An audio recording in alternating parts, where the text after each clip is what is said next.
Hello बच्चों, welcome back to CUD by 247। मैं हूं आयुषी मैम और ये है एक ऐसा सेशन जिसकी मुझे लगता है बहुत सारे बच्चों को नीड थी। क्योंकि मुझे लगता है कि इस वक्त जैसे जैसे एग्जाम हमारा नजदीक आता जाता है, हमारे अंदर एंजाइटी, हमारे अंदर लैक ऑफ प्लानिंग, हमारे अंदर डर जो है वो बढ़ता चला जाता है कि हम लोग कर तो सब कुछ रहे हैं, बट क्या हम लोग सब कुछ सही कर रहे हैं या नहीं कर रहे हैं, ये हमारे मन में हमेशा बना रहता है। राइट। सो इसी के आंसर को लेकर और इसी के लिए एक सही प्लान को लेकर ये वीडियो मैं आप सभी लोगों के लिए लेकर आई हूँ। एंड मैं उम्मीद करती हूँ कि ऐसे बहुत सारे बच्चे हैं जो इस वक्त दो चीजों के बीच में फंसे हुए हैं। वो है कि क्लास 12 के आपके बोर्ड्स के एग्जाम और साथ में CUET। तो कैसे मैम इन दोनों चीजों को साथ में लेकर चलें, या फिर अगर मेरा केवल एक CUET का एग्जाम है तो उसके लिए मेरी क्या एक बेस्ट अप्रोच होनी चाहिए, इन आने वाले महीनों में ये सारी चीजों के आंसर्स आपको इस वीडियो में मिलेंगे। So I would like you all to be continued in the video till the end, ताकि आपको सारी बातें एकदम क्रिस्टल क्लियर हो जाएं और सारे बच्चे यहां पर एक बार इसी सेशन को लाइक और शेयर जरूर कर देंगे। Right. So with that let us get started with the video, जिसमें हम बात करेंगे आप लोगों के क्लास 12 के बोर्ड्स और CUET एग्जामिनेशन के बारे में। राइट। सो कैसे इन दोनों को मैनेज करें। सबसे पहले अगर मैं बात करूं, मैनेज उनको करेंगे जब हमें पता चलेगा यार इन दोनों में चीज कॉमन क्या है, इन दोनों में वो कौन सी बात है जो इन दोनों को सिमिलर बनाती है। तो सबसे बड़ी बात जो इन दोनों एग्जाम्स को एक सिमिलर लेवल पे लाकर खड़ा कर देती है वो है बच्चों क्या, वो है इसका सिलेबस। राइट। सो जैसे जेई या नीट का एग्जाम है, वहां पे क्लास 11th और 12th दोनों का सिलेबस आता है, लेकिन CUET इकलौता ऐसा यूनिक एग्जाम है जिसमें आपका केवल क्लास 12th का सिलेबस निकल कर आता है। राइट। सो आप लोग बोर्ड्स में भी क्लास 12th का पेपर ही देते हैं, क्लास 12th का सिलेबस ही पढ़ते हैं, और CUET में भी आपको क्लास 12th का पेपर ही पढ़ना है, क्लास 12th का सिलेबस ही पढ़ना है। तो एक चीज जो दोनों एग्जाम्स को कॉमन लेकर आती है, जो ये मेक श्योर करती है कि आप दोनों को साथ में तैयार कर सकते हैं, दोनों में साथ में एक ऐसा नंबर लेकर आ सकते हैं जहां पे आप दोनों ही एग्जाम्स में टॉपर की तरह निकल कर आए, वो है उसका सिलेबस। सिलेबस ऐसा है कि अगर आप लोग एक एग्जाम की तैयारी करते हैं तो दूसरा एग्जाम आपका ऑटोमेटिकली बच्चों प्रिपेयर हो जाता है। राइट। तो ये एक बहुत ही सिमिलर बात है जो एक आपको एडवांटेज देती है, ये एक पॉजिटिव फैक्टर की तरह निकल के आती है इन दोनों एग्जाम को साथ में प्रिपेयर करने के लिए। राइट। साथ ही में अगर मैं बात करूं अलग क्या है, क्योंकि भाई ऑब्वियसली मैम कुछ तो फर्क है ना, तभी तो हम बोलते हैं कि मैम CUET इंपॉर्टेंट है, बोर्ड्स में चल जाएगा काम, लेकिन इंपॉर्टेंट देखो जिंदगी में अभी CUET है। क्यों? क्योंकि यहां से तुम्हें एडमिशन मिलना है, बोर्ड से you will be getting a good profile अच्छी बनती है, लेकिन इवेंचुअली जो एडमिशन है वो CUET के नंबरों पे ही होना है। राइट। अगर तुमने बोर्ड में 90% लिया है, 95 लिया है, 99 लिया है, लेकिन अगर CUET में तुम नंबर नहीं लेकर आ पाए, तुम्हारी परसेंटाइल नहीं आई, तो तुम्हें कहीं भी एडमिशन नहीं मिलेगा। Right. So you have to focus on CUET as well. साथ ही में अगर मैं बात करूं तो अलग क्या है, सबसे पहली बात है एग्जाम पैटर्न। ठीक है, माना कि सिलेबस सेम है, हालांकि पूरा सेम नहीं है। अगर मैं आपके बोर्ड्स की बात करूं तो यहाँ पर आपके बहुत सारे चैप्टर्स जो हैं वो डिलीटेड है। मैं CBSE की बात कर रही हूँ, बट बहुत सारे बोर्ड्स ऐसे भी हैं जैसे यूपी बोर्ड, या फिर मैं बात करूँ किसी स्टेट बोर्ड की, तो वहां पे ऐसा नहीं होगा, वहां पे सिलेबस पूरा आ रहा है। लेकिन जो बच्चे CBSE के हैं उनके लिए एक थोड़ा सा डिसएडवांटेज है कि आपके सिलेबस में चैप्टर्स डिलीटेड है, लेकिन आपके CUET में आपकी पूरी NCERT आ रही है। तो CUET का सिलेबस क्या है, केवल क्लास 12 की NCERT। ठीक है, NCERT के बाहर नहीं है, NCERT पूरी की पूरी आएगी, कोई भी चैप्टर कटे बिना। इसके अलावा जो डिफरेंस यहाँ पे आता है वो है एग्जाम पैटर्न पे। अगर मैं बात करूं आपके बोर्ड्स के एग्जाम की, तो वो एक सब्जेक्टिव एग्जाम है। राइट। वहां पे आपके पास प्रीवियस ईयर क्वेश्चंस है। अगर कोई बच्चा लास्ट मोमेंट पे केवल प्रीवियस ईयर क्वेश्चंस भी करके चला जाए पिछले 5 से 6 सालों के, तो भी वो बहुत अच्छे नंबर लेकर आ सकता है। लेकिन CUET एक ऑब्जेक्टिव एग्जाम है जिसमें आपको MCQs दिए जाएंगे, जिसमें आपकी नेगेटिव मार्किंग होगी, यानी कि इसमें कॉम्पिटिशन लेवल बढ़ जाएगा। और साथ ही में यहां पर आप लोग तुक्के के ऊपर, साथ ही में कोई यहाँ पे आपको PYQs का इतना एनालिसिस नहीं है, यहाँ पर हम आपको प्रोवाइड करवा रहे हैं क्योंकि हमने पिछले साल एनालिसिस किया हुआ है, हमारे पास सवाल हैं जो बच्चों ने हमें भेजे हैं, तो उसके बेसिस पे हम आपको PYQ CUET के करवा रहे हैं। लेकिन ऑफिशियली कहीं पर भी CUET के PYQs नहीं है। राइट। सो यहाँ पर वो आपको एक एडेड एडवांटेज मिलती है हमारे साथ पढ़ने से कि आपको PYQs का एक्सेस हम करवा रहे हैं, लेकिन उसके बाद कुछ मेरे पास 5-6 साल का डेटा नहीं है, मेरे पास केवल 1 साल का डेटा है। तो एक इसी वजह से ये एग्जाम एक डिफिकल्टी लेवल पे थोड़ा उठ जाता है। राइट। समझ में आ रही है बात। इसके बाद अगर मैं बात करूं यहाँ पर एग्जाम अप्रोच की बात अगर मैं करूं, तो साथ में करने के लिए पहले मैं ये जान लेती हूँ अलग क्या है। बोर्ड्स फिर भी रिलेटिवली एक इजी एग्जाम निकल के इसलिए भी आएगा आप लोगों के लिए, क्योंकि आप लोग अगर मेरे साथ, अगर आप CUET की तैयारी कर रहे हो, ठीक है, सपोज आप CUET की तैयारी कर रहे हो, तो आपका बोर्ड्स का जो थ्योरी वाला पोर्शन है वो प्रिपेयर हो गया है। राइट। वो आपका प्रिपेयर हो गया है। बोर्ड्स में सब्जेक्टिव है, कोई नेगेटिव मार्किंग नहीं है, वहां पे 3 घंटे का समय है आपके पास, साथ ही में आपको पीवाईक्यूज का पूरा बैकअप है। तो यहाँ पे जो अप्रोच है फिर भी थोड़ा कंफर्ट में है, मतलब अगर हम सच में इसको कंपेयर करें। और अगर मैं सीयूईटी की बात करूं तो यहाँ पर एक तो कंपटीशन बहुत है, 20 लाख बच्चे हैं मेरे पास, 20 लाख बच्चों का कंपटीशन नेगेटिव मार्किंग के साथ है, एक ऐसे पेपर में जिसमें मुझे 50 क्वेश्चन में से 40 क्वेश्चन करने हैं 45 मिनट्स में। तो यानी कि टाइम, स्पीड, एक्यूरेसी पे भी खेल है, साथ में नेगेटिव मार्किंग है ही। उसके बाद मेरे पास कोई पिछले सालों का एक ऐसा अनुभव नहीं है कि मेरे पास एक किताब आ चुकी है जिसमें मैंने पिछले 5 साल के अगर क्वेश्चन लगा लिए तो मुझे एक पैटर्न का पता चल गया है। हम केवल डेटा के बेसिस पे एनालिसिस करके सीयूटी 2023 की तैयारी करवा रहे हैं, क्योंकि वो हम करवा सकते हैं। लेकिन अगर मैं बोलूं कि नीट या जेई की तरह मेरे पास इतनी मोटी मोटी किताबें हैं, वो नहीं है, वो केवल एक्सपीरियंस है जो हमारे पास है, जिससे हम यहाँ पे आपको 2023 में आपके नंबर दिलवाएंगे। वो एक्सपीरियंस ही है जो आपको आगे लेके जाएगा। तो इसीलिए एक अप्रोच यहाँ पर आपकी अलग हो जाती है बोर्ड्स और सीयूईटी के लिए। ठीक है बच्चों, इसके बाद अगर मैं बात करूं तो ऑब्वियसली कंपटीशन लेवल है। बोर्ड्स में आपके पास सभी बहुत बच्चे हैं जिनके 90 प्लस आते हैं, बहुत बच्चे जिनके 95 आते हैं। ऐसा नहीं है कि 95 केवल 2-3 बच्चों के आ रहे हैं, 5-6 बच्चों के आ रहे हैं, 10-15 या 100-150 बच्चों के आ रहे हैं, बहुत बच्चों के आते हैं, क्योंकि बोर्ड्स कंपेरेटिवली अब के टाइम में तो देखो और भी इजी थोड़ा होता जा रहा है। लेकिन मैं अगर सीयूटी की बात करूं तो यहाँ एकदम कट थ्रोट कॉम्पिटिशन रहेगा हमारा, क्योंकि 20 लाख बच्चे हैं, हर कोई चाहेगा मैक्सिमम स्कोर करना। जो मैक्सिमम स्कोर करेगा, जो हाई टॉप पे रहेगा, वो एडमिशन पाएगा। तो भाई यहाँ पर हमारे को कॉम्पिटिशन का लेवल भी इंक्रीज दिखता है, निकलता हुआ दिखेगा, राइट। सो अगर ये सब मैम बातें हैं तो क्या मैं इन दोनों को साथ में कर सकता हूं? क्या मैं एक ऐसा बच्चा निकल के आ सकता हूं जिसके बोर्ड्स में भी मैम 95% है और सीयूईटी में भी 99 परसेंटाइल है? क्या ऐसा हो सकता है? तो मैं आपको बोलूंगी ऐसा बिल्कुल हो सकता है, लेकिन शर्त यह है कि आप सही तरीके से पढ़ रहे हो, सही प्लानिंग से पढ़ रहे हो, सही टाइमलाइन से पढ़ रहे हो। तो अगर मैं आपको डेट्स की बात करूं, बोर्ड वाले बच्चे जो हैं उनको जो बोर्ड्स के एग्जाम है वो फेब से शुरू हो रहे हैं, राइट। अगर मैं बात करूं इंग्लिश का पेपर 24 को है, 24 फेब को। उसके बाद साइंस की अगर मैं बात करूं तो साइंस का आपका 28 है, मतलब साइंस पहले कंप्लीट हो जाएगा, फिर ह्यूमैनिटीज, कॉमर्स है। तो मार्च तक मोटा मोटा आपका पेपर रहेगा, फेब एंड में। तो अगर आप लोगों के पास अभी का जो टाइम है, मैं मंथ वाइज एक बार आपको बताऊंगी, बट पहले एक बार टाइमलाइन देख लो। सीयूईटी 21 मई से, ठीक है, मई से मेरा सीयूईटी है, फेब मार्च में मेरे बोर्ड्स के एग्जाम है। तो दोनों को समझना और दोनों के साथ में प्लानिंग करना बहुत इंपॉर्टेंट है। तो अगर मैं प्लानिंग की बच्चे बात करूं, अप्रोच की बात करूं, आपको मंथ वाइज स्ट्रैटेजी आपके हाथ में होनी चाहिए। मतलब कि ये बात है कि अभी यानी कि जनवरी खत्म हो गया, फेब का महीना है, फेब के महीने में अब मैं आपको अगर ओवरऑल बोलूं, आपके 16 चैप्टर अगर सीयूईटी में आ रहे हैं तो 10 चैप्टर बोर्ड्स में आ रहे हैं।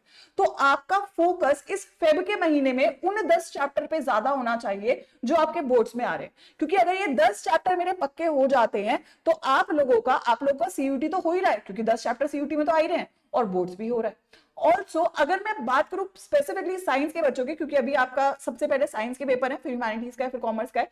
तो अगर मैं बात करूं यहां पर, अगर आप लोग अब शुरू कर देते हो पढ़ना, मतलब आई थिंक मेरे साथ जो बच्चा पढ़ रहा है वो अभी तक पढ़ ही रहा है, लेकिन अगर आप अभी पढ़ना शुरू कर रहे हैं तो आई वुड सजेस्ट कि एक तो आप थ्योरी पढ़ना शुरू कर दो सीयूटी के पॉइंट ऑफ व्यू से, कहीं से ऑनलाइन, यूट्यूब से, पेड में, कहीं ऑफलाइन में जाके।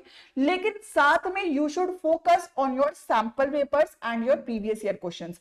जितने भी बोर्ड्स के वाले बच्चे हैं उनका फेब का महीना कम से कम पिछले 5 से 6 साल के पीवाईक्यूज लगाने में जाना चाहिए। अगर आपने वो कर लिया है, साथ में 5 से 6 सैंपल पेपर्स कर लिए हैं, तो आप लोग एक स्ट्रॉन्गर साइड में हो रहे हैं। क्योंकि ये जो सवाल आप यहां कर रहे हो ना, ये सीयूटी में भी आएगा, वहां पे एमसीक्यू में आएगा, यहाँ पे थ्योरी आएगा। अगर तुम्हारा थ्योरी स्ट्रॉन्ग है तो एमसीक्यू भी ऑटोमेटिकली स्ट्रॉन्ग हो जाता है, समझ रहे हैं। सो मेरा मकसद ये है कि फेब में आपको ये काम करना है कि वो जो चैप्टर कॉमन है आपके सिलेबस में, उनकी थ्योरी पढ़नी है, उनकी थ्योरी वन शॉट्स में करनी है, या अगर आप लॉन्ग टर्म सीयूटी की बात करें तो आपको उनकी थ्योरी डिटेल में कंप्लीट करनी है, और साथ ही में पैरेलली आपको पीवाईक्यूज और सैंपल पेपर लगाने हैं।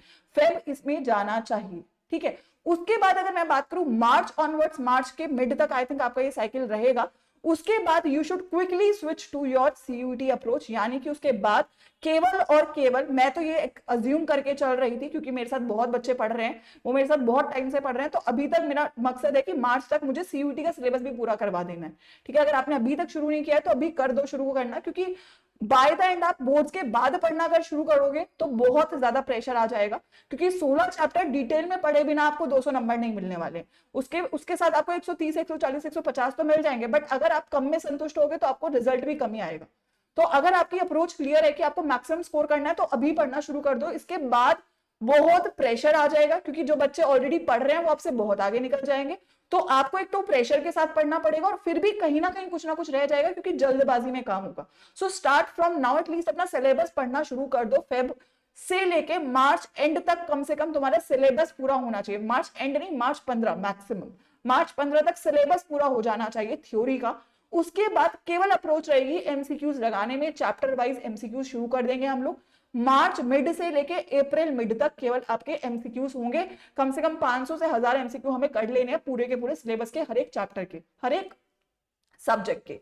उसके बाद अगर मैं बात करूं तो आपके इसके बाद क्वेश्चन प्रैक्टिस इंपॉर्टेंट है, राइट। अभी सैंपल पेपर और पीवाईक्यूज करना है। मार्च से आपको एमसीक्यू पे चला जाना है, और मार्च के बाद अप्रैल मिड में, अप्रैल एंड की तरफ जब हम जाएंगे तो हम मॉक टेस्ट शुरू कर देंगे। तो ये मेरी एक अप्रोच रहनी चाहिए प्रैक्टिस वाइज, क्योंकि क्वेश्चन इंपॉर्टेंट है। देखो थ्योरी दोनों की सेम है। थ्योरी अभी तुम फेब में वो 10 चैप्टर कर लो जो तुम्हारे बोर्ड्स में आ रहे हैं, और मार्च के मिड तक आप वो बचे हुए 4, 5, 6 चैप्टर कर लो जो आपके सीयूटी में एक्स्ट्रा आ रहे हैं। मार्च मिड तक आपका सिलेबस पूरा होना चाहिए। मार्च मिड के बाद आपको एमसीक्यूज पे काम करना है। एक महीना एमसीक्यू लगाने हैं, 500, 600, 700 कम से कम एमसीक्यू लगा के जाना है। इस महीने केवल पीवाईक्यूज और सैंपल पेपर करने हैं। साथ में मेरे साथ एमसीक्यू इसलिए भी करो क्योंकि बोर्ड्स में भी एमसीक्यू आएंगे, वो इस बार ऐड हो गया है। तो मेरे साथ जब एमसीक्यू यहां पर भी लगाते हो तो आपके एमसीक्यू बोर्ड्स के लिए भी तैयार हो जाते हैं, ठीक है। तो एमसीक्यू का सेक्शन यहाँ पे मेरे साथ जितना करोगे उतना एनफ रहेगा। फिर मार्च ऑनवर्ड्स तो केवल एमसीक्यूज ही करना है, उसके बाद फिर मॉक टेस्ट करना है। तो अगर मैं इस तरीके से अपने महीनों को डिवाइड करूंगी तो मेरा सिलेबस भी पूरा होगा, मेरी प्रैक्टिस भी होगी, मेरे पे प्रेशर भी नहीं आएगा, और मैं कहीं ना कहीं एक सेफर पोजीशन में होंगी। तो जो बच्चा इस तरीके से अपनी प्रिपरेशन करेगा, जो अपने टाइम को इस तरीके से डिवाइड करेगा, वो इवेंचुअली एंड में जाके तो रिलैक्स्ड होगा, कॉन्फिडेंट होगा, नर्वस नहीं होगा, और एक अच्छे कॉलेज की तरफ आगे बढ़ रहा होगा। Right, so this is what I wanted to tell to all of you, कि अगर आप ऐसा करते हैं तो आपका बोर्ड भी अच्छा होता है और आपका सीयूटी भी अच्छा होता है। दोनों एग्जाम पैरेलली करे जा सकते हैं, बिल्कुल पॉसिबल है, सही अप्रोच के साथ। आपको पहले बोर्ड्स को कंप्लीट कर देना, उसके बाद सीयूटी को करना है। सिलेबस दोनों का सेम है, जो एक्स्ट्रा चैप्टर्स है वो बाद में भी कर सकते हो, क्योंकि अब तुमने लेट शुरू करा है। जिन्होंने अभी तक शुरू कर दिया है उनका तो सब कंप्लीट होने वाला होगा, लेकिन जो अभी शुरू कर रहे हैं वो केवल पहले बोर्ड्स के 10 चैप्टर करो, फिर बचे हुए चैप्टर आप मार्च में करो, उसके बाद फिर आप एमसीक्यूज पे चलो। तो ये हमारी एक अप्रोच रहनी चाहिए। हर एक बच्चे को मैं चाहूंगी इसको आप फॉलो करो, फॉलो करते हो तो रिजल्ट आएगा। कोई और दिक्कत है, कोई और टेंशन है तो आप लोग कमेंट जरूर करके बता सकते हो, उसके ऊपर मैं एक वीडियो, उसके ऊपर मैं सोल्यूशन आप लोग के लिए जरूर लेकर आऊंगी। वीडियो अगर पसंद आई है तो हर एक बच्चा यहां तक इसको एक जरूर लाइक करके जाएगा और अपने सारे दोस्तों के साथ इसको शेयर करेगा। और अगर आप लोग सीयूईटी और बोर्ड्स की प्रिपरेशन का अभी तक कोई सोल्यूशन तक नहीं पहुंच पाए हो तो आप लोग मेरे साथ आके पढ़ सकते हो, जिस भी स्ट्रीम के हो। आपकी हर एक स्ट्रीम का जो बैचेस हैं वो स्टार्ट कर दिए गए हैं, जिसमें आपका पूरा सिलेबस बोर्ड्स और सीयूईटी का करवाया जाएगा अलॉन्ग विद प्रैक्टिस। तो आपका रिपब्लिक डे सेल जो है वो ऑलरेडी एक्टिव है, तो अगर आप आज इस बैचेस में इनरोल करते हैं तो आपको 20% का डिस्काउंट मिलता है यूजिंग द कोड Y513। ठीक है, तो अगर अभी तक शुरुआत नहीं करी है तो आई थिंक इससे डिले मत करो, बहुत ज्यादा डिले हो जाएगा, फिर पैनिक आएगा, फिर प्रेशर आएगा, और फिर चीजें जितनी अच्छी हो सकती है उतनी अच्छी हो नहीं पाएंगी। Right, so go for it, start preparing right now. दोनों चीजें साथ में लेकर चलने की हमारी जिम्मेदारी है, हम करवा देंगे वो, लेकिन पढ़ने वाले तुम होने चाहिए। अगर तुम पढ़ने के लिए तैयार हो तो हम सिलेक्शन दिलवाने के लिए तैयार हैं। Right, so go for it, इस सेल का बेनिफिट उठाइए, क्योंकि आज रात 12 बजे तक ही है, रिपब्लिक डे सेल है, और आप इस कोड के साथ अपने डिस्काउंट को मैक्सिमम कर सकते हैं। द कोड इज Y513, और इसका स्क्रीनशॉट ले लेना ताकि आपके पास रहे जब भी आप इनरोल करें बैचेस में। और अगर आपको वैसे बात करनी है कि मैम बैचेस में इनरोल करके क्या चीजें होंगी, कैसे हम प्रिपेयर करेंगे, मैम क्या सच में हम बोर्ड्स और सीयूटी को साथ में कैसे करें, कोई स्ट्रैटेजी वाइज अगर कोई इशू है तो एक गूगल फॉर्म है डिस्क्रिप्शन बॉक्स में, वो आप लोग फिल कर सकते हैं मेरे नाम के साथ। लास्टली मैं आपको एक बार बता देती हूँ सेल का बेनिफिट आप लोगों को कैसे लेना है, क्योंकि मैं चाहती हूँ मेरे साथ जो बच्चा जुड़ा हुआ है वो बिल्कुल हमेशा बेनिफिट में रहे। राइट, तो अगर आप लोग अड्डा 247 की केवल वेबसाइट पे जाके ऑल कोर्सेज में जाते हैं तो यहाँ अंडरग्रेड सेक्शन में आपके पास सीयूईटी है। यहाँ पर आप जिस भी स्ट्रीम के हैं, साइंस, आर्ट्स, कॉमर्स, उसको आप चुन सकते हैं। फॉर एग्जाम्पल मैंने साइंस चुना, तो यहां पर आपके पास दो ऑप्शन है, एक महापैक का ऑप्शन है और एक समर्थ 2.0 जो लेटेस्ट बैच है उसका ऑप्शन है।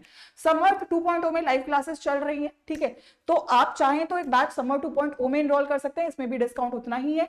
लेकिन अगर आप महापैक में एनरोल करते हैं तो आपको समर्थ 2.0 बैच तो मिल ही जाता है, लेकिन समर्थ 2.0 के बाद जितने भी बैचेस आपके सीयूटी के आएंगे वो भी आपको महापैक में मिलते हैं, चाहे वो क्रैश कोर्सेज है, चाहे वो पीवाईक्यूज के बैचेस है, चाहे वो आपके एमसीक्यूज के बैचेस हैं, चाहे वो आपकी एक्स्ट्रा टेस्ट सीरीज है, वो सब कुछ आपको महापैक में मिलता है। यानी कि वन टाइम सब्सक्रिप्शन से आपको पूरा का पूरा सीयूईटी टिल योर जून आपका सिक्योर हो जाता है। सो this is your CUET science का महापैक, राइट। यहाँ पर अगर मैं बात करूं इस batch, this is not a batch, this is subscription. यहाँ पर आपकी जो क्लासेस हैं वो समर 2.0 की अभी चल रही है, क्योंकि लाइव बैच वही है हमारा। इसके बाद जो बैच आएगा वो इसमें ऐड हो जाएगा, right. So this is the place. जब आप इसको बाय नाउ पे जाएंगे, यहाँ पे आपको एक कोड अप्लाई करना पड़ेगा, दैट इज योर Y513। अभी आपका इस पे मैक्सिमम डिस्काउंट चल रहा है with this code, so you can go and enroll in this महापैक and ensure your 200 percentile। क्योंकि हमारे साथ पढ़ोगे, पिछली बार भी 200 नंबर लेकर आए हैं, यहाँ पर इस बार भी 200 नंबर लाने वाले बहुत सारे बच्चे ऑलरेडी पढ़ रहे हैं। अगर आप उनमें से एक बनना चाहते हैं तो आप लोग डेफिनेटली यहाँ पर अपनी तैयारी को शुरू बच्चों कर सकते हैं, right. So I hope this is clear to all of you. Study plans अगर आपको देखने हैं तो स्टडी प्लान्स के लिए जैसे ये पहले तो ये इनरोल कर लेना यहाँ से कोड के साथ। अगर आप कर लेते हैं तो स्टडी प्लान्स आपको कहाँ से देखने हैं उसके लिए मैं एक बार बता देती हूँ। जो आपका करंट बैच लाइव है वो है समर्थ 2.0। तो आप बैक करके जब समर्थ 2.0 बैच को ओपन करते हैं, यहाँ पे नीचे हर एक सब्जेक्ट का स्टडी प्लान है, राइट, कि किस दिन किसकी कौन सी क्लास चल रही है, राइट। फॉर एग्जांपल जैसे मैंने ये केमिस्ट्री का स्टडी प्लान खोला तो ये आपके पास एक टोटल ट्रांसपेरेंसी है कि किस दिन कौन सी क्लास कितने बजे होगी, right. So you can definitely try it out. और इसके अलावा I don't think there is any doubt that you people should have. कोई और डाउट है तो आप लोग जरूर एक बार मुझे कमेंट करके बच्चों बता सकते हैं, ठीक है। So with that let me just and this video and मैं मिलूंगी आप लोगों से रोज शाम 6 बजे मैं आती हूँ और मैं आप लोगों का करवाती हूँ केमिस्ट्री की तैयारी। मेरे साथ तैयारी करते रहिए और अपने नंबरों को बच्चों बढ़ाते रहिए। सेशन को लाइक करेंगे, कमेंट करेंगे, जो भी आपकी दिक्कतें हैं। Thank you and have a nice day. Happy Republic day.